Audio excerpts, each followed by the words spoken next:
Jacques Protestant 2.0, c'est mardi le 16 mars à Mittesheim. Un an après le début de notre émission, on se retrouve toujours pour parcourir chaque matin la parole de Dieu. Et ce matin, c'est dans l'évangile chez Marc au chapitre 12.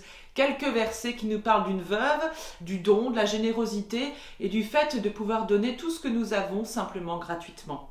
Jésus s'assit en face des troncs à offrandes du temple.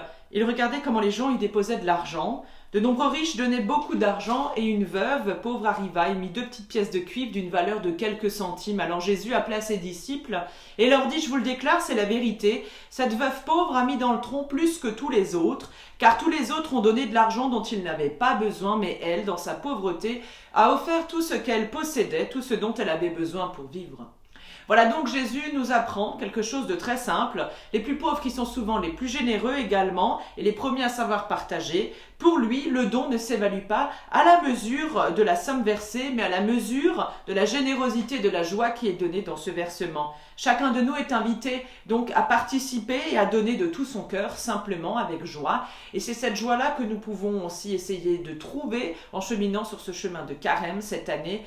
Trouver encore de la joie pour donner, pour partager, où que nous soyons et quelle que soit la manière de le vivre. Et la prière de ce matin se trouve dans le livret de la Société luthérienne, une prière d'Edith Ville.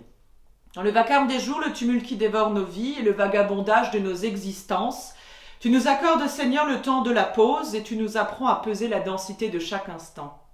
Viens nous habiter, ouvre des brèches de liberté et d'amour dans le sable mouvant de notre histoire, faisant germer en nous les lendemains qui chantent et la joie d'aimer. Ainsi soit-il.